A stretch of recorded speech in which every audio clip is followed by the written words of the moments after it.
बिस्मिल्लाहिर्रहमानिर्रहीम। अस्सलाम वालेकुम। फूड बाय नफीसा में खुश आमदीद। खुश रहें, आबाद रहें। आज हम अलसी की पिनियाँ बनाएंगे। अलसी की पिनियाँ बनाने का जो तरीका मैंने यानी कि बनाया है, जिस तरीके से बनाई है, वो तरीका बहुत ही आसान है और बहुत ही ईजी और मिनटों सेकंडों में ये अलसी की पिनियाँ बन जाती हैं। ये कोई इतना ज़्यादा मुश्किल काम नहीं है। तो मैंने जो अलसी है ये इस गर्मियों में धो के सुखा ली थी। तो सुखाने के बाद मैंने इसको महफूज कर लिया था। अब मैं उसको ही यूज़ करने लगी हूँ, क्योंकि आजकल की जो भी अलसी आती है उसमें बहुत ज़्यादा गंद होता है। अगर उसे धोएं ना तो दिल ही नहीं मानता कि उसको हम बनाएं। तो इसलिए मैंने जब मतलब ली थी उस वक्त मैंने इसको गर्मियों में लेके धो लिया था, अच्छी तरीके से धो के साफ़ करके इसको सुखा लिया था। तो अब हमने इसको पहले नहीं भूनना, हमने इसको पहले ग्राइंड कर लेना है। पहले दौर की अम्मियाँ होती थी वो पहले अलसी को भूनना, फिर गंदम को भूनना, फिर इस तरह मतलब बहुत ज़्यादा लंबा प्रोसीजर हो जाता था। लेकिन अब के दौर में ये जो अलसी की पिनियाँ बनाना बहुत ही आसान है। तो मैंने ये अलसी जो थी 1 पाव के बराबर ली थी। हमने ज़्यादा नहीं बनानी, इसलिए हमने थोड़ी ही बनानी क्वांटिटी में। तो इसलिए मैं भी आप लोगों को वही बता रही हूँ कि जितनी मैंने बनाई है। 1 पाव के बराबर ली थी और उसको मैंने अच्छी तरह से ये देखो ग्राइंडर में डाल के चॉप कर लिया था। इस तरह इसको बिल्कुल बारीक पीस लेना है हम लोगों ने। तो पीसने के बाद एक कढ़ाई में डालेंगे और इसको अच्छी तरह से भून लेंगे। इसे हमने तकरीबन 5 से 7 मिनट भूनना, इससे ज़्यादा नहीं, क्योंकि ये उसके बाद जलना शुरू हो जाती है। तो उसके बाद ये देखें हमने इसको इस तरह अच्छी तरह से भून लेना है। तो इसका आप लोगों ने जो मेजरमेंट करना है वो सबसे ज़्यादा अहम चीज़ है।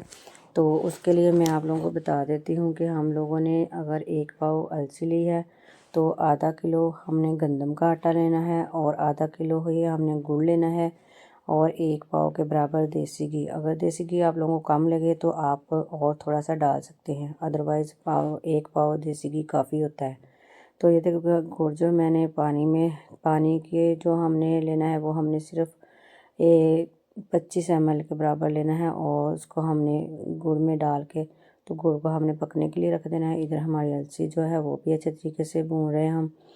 तो इसको भी हमने अच्छी तरह से भून लेना है, तो ताकि इसमें कच्चापन ना रहे। तो इसके बाद हम लोगों ने आटे को भूनना है, तो आटा भी हम लोगों ने अच्छे तरीके से भूनना है। तो ये सारी चीज़ें जो हैं ये भूनने के बाद ये देखिए हमारी जो चाशनी है ये बिल्कुल तैयार हो रही है। उसके ऊपर एक जो यानी गिर सी आ रही है उसको हमने छाननी से छान लेना है। तो अब हम आटा डाल के आटे को भी हल्की आंच पे हम लोगों ने 10 से 15 मिनट में इसको भून लेना है। तो अगर हम लोग गंदम लेते उसको हमने गंदम को पहले भूनना था, फिर उसको हमने पीसना था, फिर उसके बाद जाके फिर दोबारा इन दोनों चीज़ों को दोबारा फिर भूनना पड़ता है और उसके बाद ही यूज़ करना पड़ता है। तो हम लोगों ने ये बहुत ही आसान तरीका है। इस आसान तरीके से इतनी मज़ेदार और बहुत ही जल्द पिनियाँ तैयार हो जाती हैं। तो आटे को हमने इस तरह आहिस्ता आहिस्ता भून लेना है। तो ये हमारी जो चाशनी है वो बिल्कुल तैयार हो चुकी है, लेकिन हम उसको अभी पड़ा रहने देंगे, हमने सिर्फ आटे को भी भूनना है। तो जब भी मेरी दादी अम्मी और मेरी अम्मी लोग बनाते थे तो वो तो पूरा पूरा दिन लगा देते थे, और मैंने जो यानी कि इस तरीके से बनाना स्टार्ट किए तो ये तकरीबन आधे घंटे या पौने घंटे में ये हमारी पिनियाँ जो हैं वो तैयार हो जाती है। इतनी ज़्यादा देर नहीं लगती। ये देखिए आटा हमारा भुन चुका था। अब हमने इसमें अलसी डाल दी है। अलसी को भी हमने डालने के बाद इसके साथ ही थोड़ा सा और भून लेना है, ताकि ये दोनों चीज़ें मिक्स भी हो जाए और थोड़ी सी और भी भून लें। तो ये देखिए माशाल्लाह से आप लोग भी इस तरीके से बनाइएगा। इंशाल्लाह आप लोगों को ये वाली पिनियाँ भी बहुत ज़्यादा मज़ेदार लगी। और एक वजह जिसकी वजह से हमारी पिनियाँ जो सख्त हो जाती हैं वो भी मैं आप लोगों को बताऊंगी कि आप लोगों ने किस तरीके से बनानी है। तो इसकी मिक्सिंग के टाइम पे हम लोग जो ये गलती करते हैं उसी वजह से हमारी पिनियाँ जो सख्त हो जाती हैं।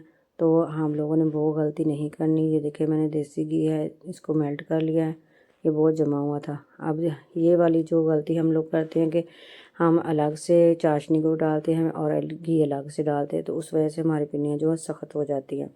तो हमने जो चाशनी बनाई है उसी के अंदर ही हम लोगों ने घी डाल देना है, और घी डालने के बाद हम लोगों ने इसको इसके अंदर मिक्स करना है। तो इसको मैंने स्टेन करके डालना है। ये देखें अगर कोई भी ज़र्रे वगैरह गुड़ के होंगे तो वो इसके अंदर ही रह जाएंगे। तो इस तरीके से हम लोगों ने इसको इन दोनों चीज़ों को हमारा जो पाउडर हमने तैयार किया है अलची का उसमें डाल देना है। ये देखिए इसमें जो भी ज़र्रात हैं वो सारे स्ट्रेनर में रह गए। तो अब हमने इसको अच्छी तरह से मिक्स कर लेना है।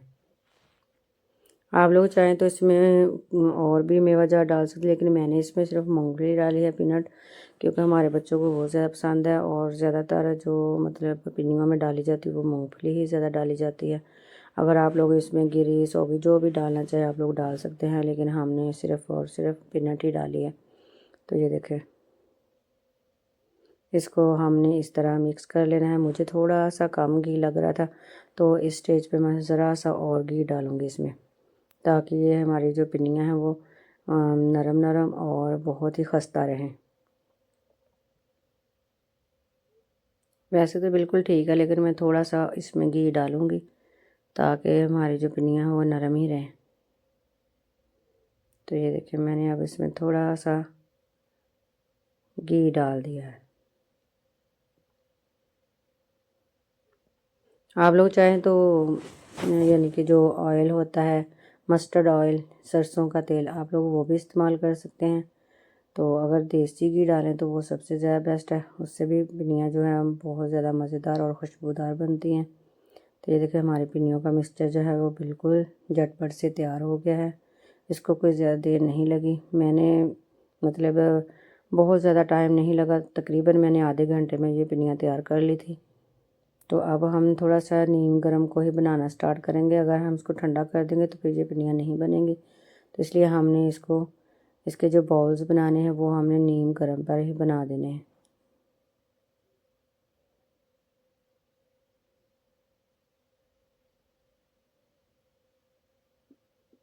तो ये देखिए मैंने एक एक करके हम इसके बॉल्स बना लेंगे।